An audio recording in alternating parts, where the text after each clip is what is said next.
Hi, everyone. I'm Jess, and I'm the content manager here at Course Report. Course Report is the resource for helping people find the right coding and digital skills bootcamp for them.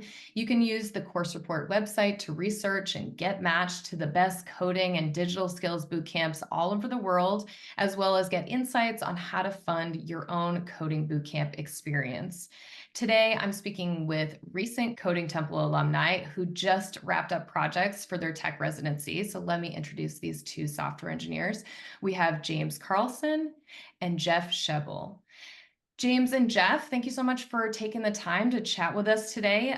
Before I have you share your screens so we can dive into what you built for the tech residency, I'd love to know a little bit more about your backgrounds and how you ended up at Coding Temple. So Jeff, to kick it off, I saw that you had a background in web design. So I was wondering what your career goals were when you enrolled at Coding Temple. Yeah, so I've had a somewhat multifaceted background. I originally went to school for web design. It was a mix of web design and video production.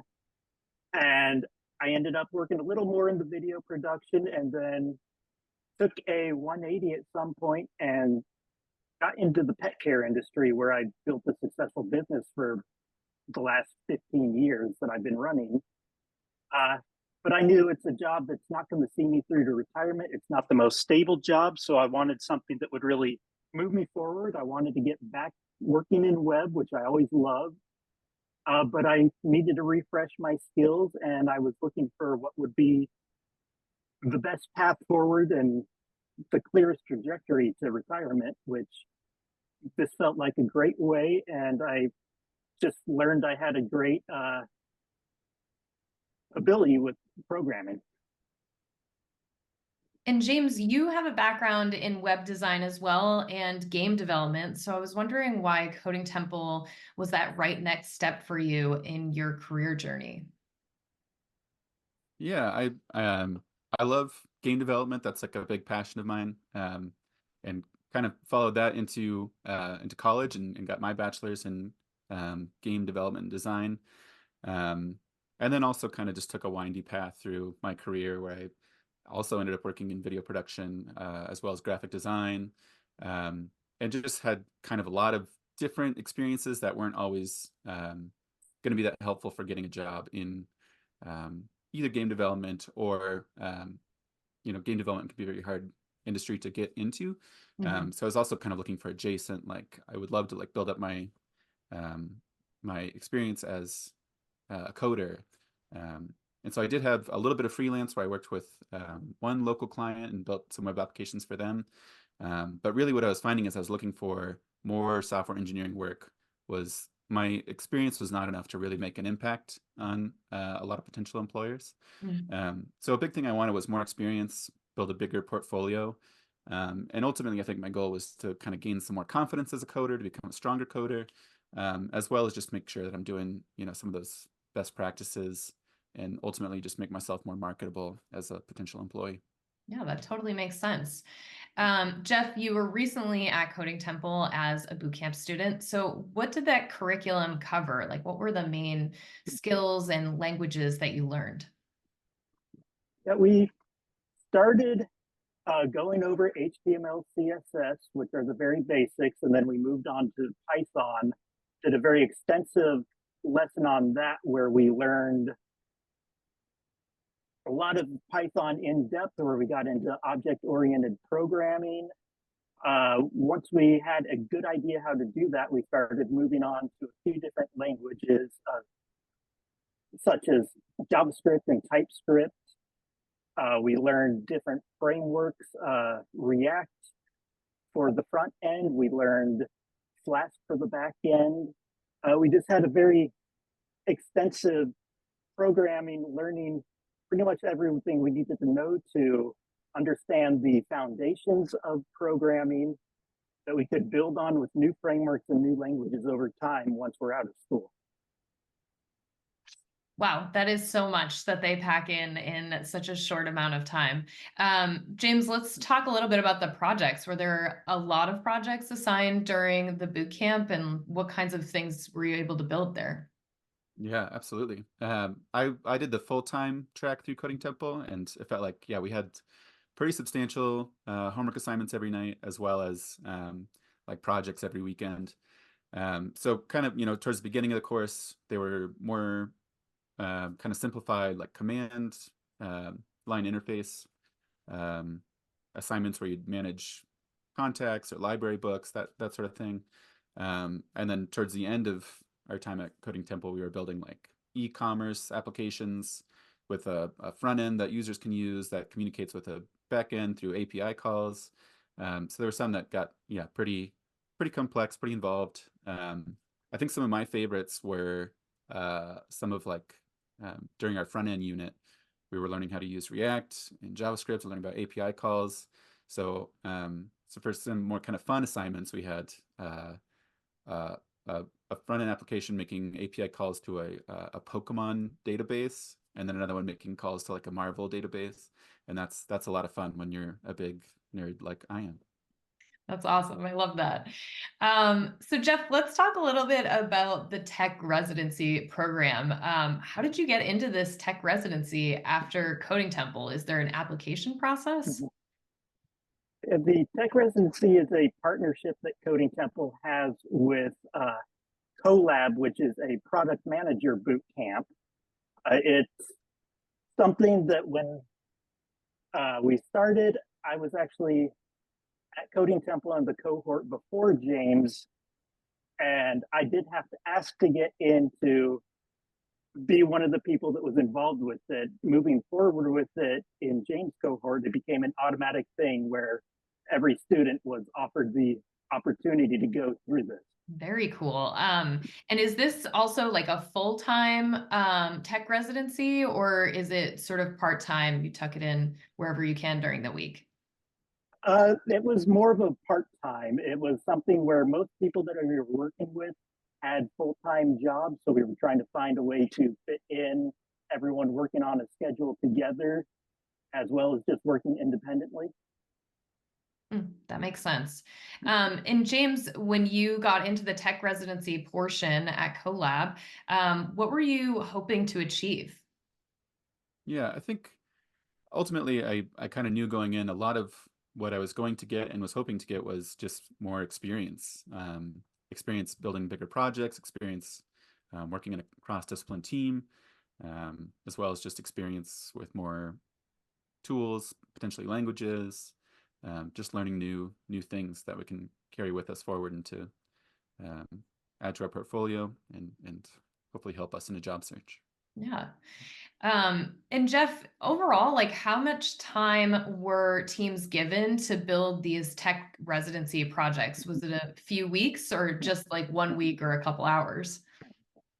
The residency was an 8-week program. It was, as I said, it was people working part-time, so it was really a matter of how much time everyone could put into it. But we had a full 8 weeks to come up with a product and see it through to the finish. Jeff, let's have you share your screen so you can walk us through the project you built with Coding Temple graduate Chris Fletcher.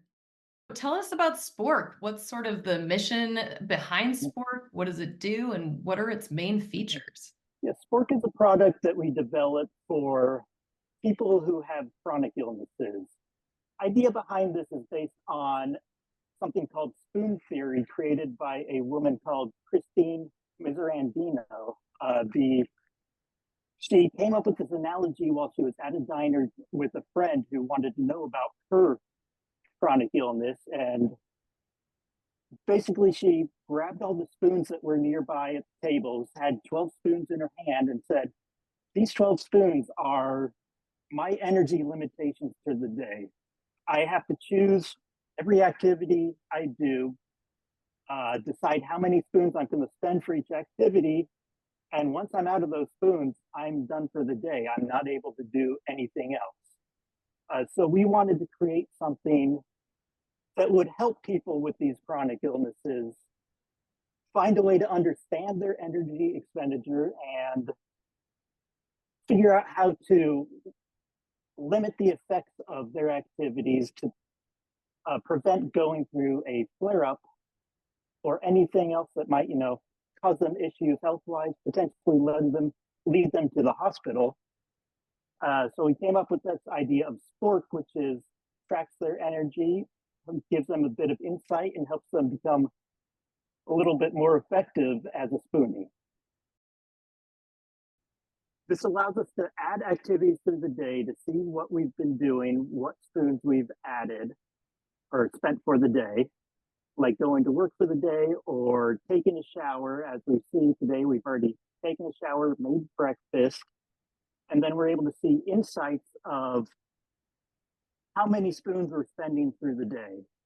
This is our basic product right now. We're also going to be adding the option to track flare-ups of your condition and see what days you have a flare-up versus how many spoons you spent that day. We're looking for other ways to add a very comprehensive insight through this based on various factors. We want to be able to essentially tie this into your health trackers on your phone or your wearable devices and create insights that we can share with your doctors or with your family to help people understand what you're going through and to help people understand how your illness impacts you on a day-to-day level. That is so cool. Did you use everything that you learned at Coding Temple to build this project, or did this require you to go out and learn a lot of new technologies to make it work?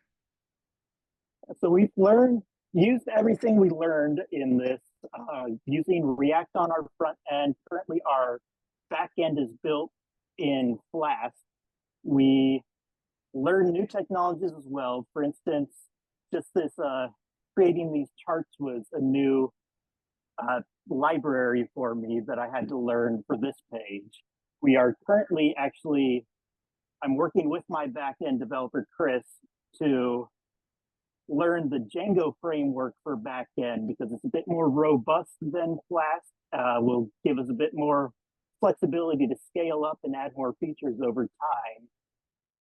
And now, James, let's have you walk us through the application that you built with Coding Temple graduate Jose Garrido II. So our project was called ScreenSort, and kind of the original vision for ScreenSort was to allow users to give ScreenSort access to their phone, and then ScreenSort would go through their screenshots and kind of sort it into different categories. And those could be memes, shopping, text conversations, recipes. That was the idea. Ultimately, this was kind of a big leap for both me and Jose, as we never really worked with AI before. We've never made an app before, so we were taking on a lot of new challenges. So ultimately, what we ended up with was a lot different than what we originally envisioned. So I'll play this video here that I recorded on my phone of ScreenSort. What we have here is, this is my actual screenshot library on my phone. I'm scrolling through it, and then you can see me start selecting some of the images in the folder. So I'm just grabbing these top ones here, and then I clicked import photos. I'm making a new album called memes that populates in my albums folder. Now I have memes, shopping, text conversations, and you can look through the different screenshots, folders, and manage them from here. On the front page here, we have a place for recent albums. So we can see memes was just added. Now it's over here, as well as these kind of older screenshots in our library. The intention of it was to help users kind of keep their phone a little more organized, a little cleaner. So these are some older ones that maybe a user would be like, oh yeah, I needed to look through this, or I wanted to try this recipe, or whatever that may be. So there was also a feature that ultimately didn't get implemented where we were going to have the user able to set notifications to remind themselves, hey, I need to look through these next week or next month, or whatever the case may be. They were able to kind of schedule the time that they wanted that notification to pop up. Yes. And sorry, go ahead. for this, what did it take to build this out? You mentioned you were aiming to use some AI in here. Yeah, that was a very ambitious goal. That was kind of initially what the concept was. And I tried to be kind of clear up front with the rest of our team and just kind of let them know, like, we've never worked with AI. We don't really know how to do that. So we did spend some time trying to figure out like how could we make this happen. One of the technologies that we looked at was I learned a little bit about like image classification. And that was something that I kind of set off and spent some time creating like a demo of how image classification could work. And what we found was like, that's really good for like, this picture is red and this picture is blue, and we can sort them out. But it was not really AI. It's not a good way to show it an image and ask it to identify it or tag it. So ultimately, yeah, we weren't able to get any of the AI part working. We tried, we looked into a few different options, but it just was kind of a no-go. Yeah, we pivoted a lot over the course of the project. And ultimately, I really wish we had came into the project and said, like, here's what we know how to do, and here's what we can build with it. Instead, I think we were really ambitious trying to build an app, trying to use AI. We started out working in Python, and there's a framework called Kivy that can allow Python applications to run on a mobile device, specifically Android. And so we tooled around with that for a while. We tried to figure out how to get that built with a tool called Builddozer. And ultimately, the Python wasn't going to work, so we switched to Java. This was made in Java and Android Studio, which were just two totally new technologies for us two coding students. So in that sense, I'm really proud that we were able to figure out how to build something. But this ultimately was not kind of what we envisioned going into the tech residency. And as you were kind of bumping up against different challenges, were you able to reach out to either like mentors at Collab or even the Coding Temple team to kind of just have some help there as you built this? Yeah, we reached out to some of our Coding Temple instructors, and basically what they said was like, this is all kind of part of the learning process, and you're, it's a valuable lesson that you kind of realize like, oh, this is something we have never done before, and we just kind of jumped in head first. And I think that's true. I think that's a big lesson I learned of. I personally can sometimes, bite off more than I can chew, and I think that's helpful to know and helpful to bear in mind when setting out on a big project, and kind of being more realistic with your expectations, and also kind of communicating, here's what I can do, here's what I'm capable of. So James, what was it like to build your project with another software engineer? Like, how did your team delegate responsibilities and collaborate in such a short time frame? Yeah. Jose and I both in Coding Temple in the full-time course, you pick at the end if you want to specialize in back end or front end, and we both specialize in back end. So I think that created a little bit of ambiguity on how to divide up some of the tasks. Um, and also because we were just trying something totally new that neither of us had done before, I think there was a little bit of confusion. So we did end up kind of assigning, Jose worked on trying to really learn Kivy. I focused on trying to learn image classification and see if I could get that working.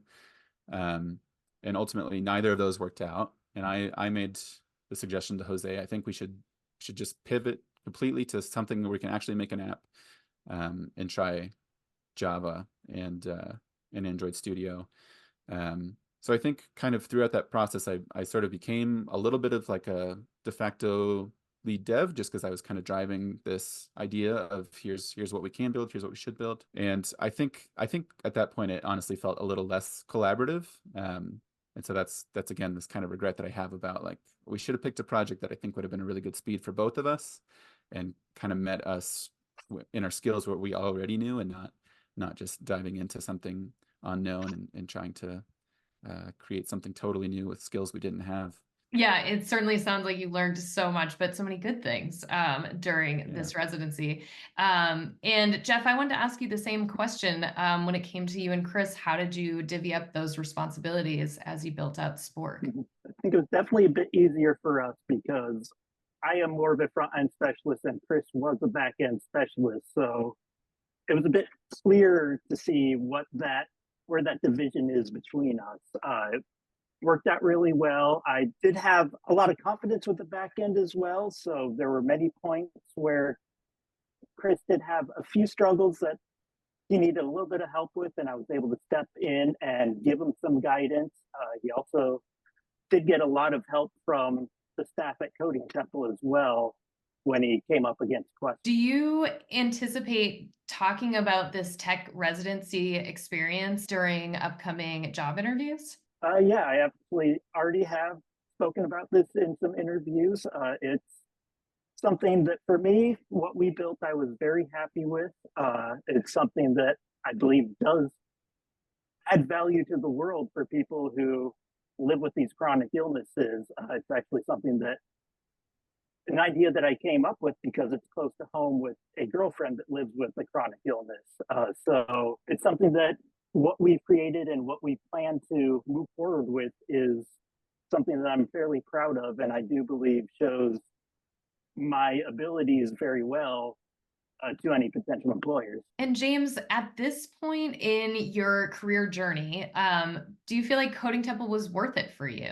Yeah, I mean, I'm very happy that I learned some new languages and some new skills, and also made some new relationships through Coding Temple. But I think my honest answer is, for if Coding Temple is worth it, is not yet. I think there's a very literal cost that I'm still paying off for my attendance in Coding Temple, as well as just the cost of time and energy that I spent on a lot of late nights studying and doing these projects.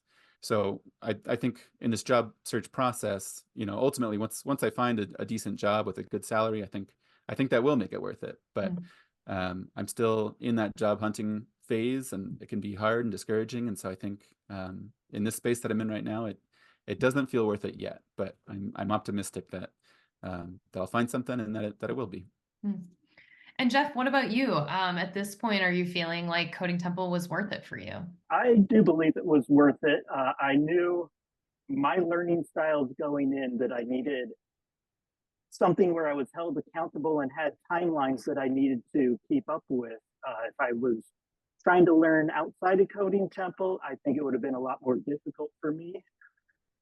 So in that sense, it was worth it. And while the job search does continue for me, I think that's a difficulty for a lot of people in this field right now, which is there are a lot more people looking for jobs than what are available. But I've been very happy with the interviews that I've gotten already. While I haven't gotten those jobs yet, I am still waiting to hear back from a few. I have been surprised by some of these interviews where I've gone up for positions that I would have considered that I was not yet qualified for, but something about the projects that I've created through Coding Temple and the residency seem to have hit something with the people that were looking at me. And I'm hopeful that I will get there soon. Well, that's an excellent place to wrap up this tech residency project spotlight. Thank you both so much, Jeff and James, for showing us your projects. We're going to be posting a recording and a transcript of this video interview on the Course Report blog with contact information for Coding Temple, just in case you're interested in applying for any of their upcoming cohorts. And thanks so much to all of you for watching. You can tweet at us, email us, and let us know which topic you'd like us to cover next on the Course Report blog. And in the meantime, follow Course Report on Facebook, LinkedIn, and Twitter. And if you're a bootcamp alum, don't forget to post a review of your bootcamp experience on Course Report. Your review is a huge help to anyone who's thinking of getting into tech today.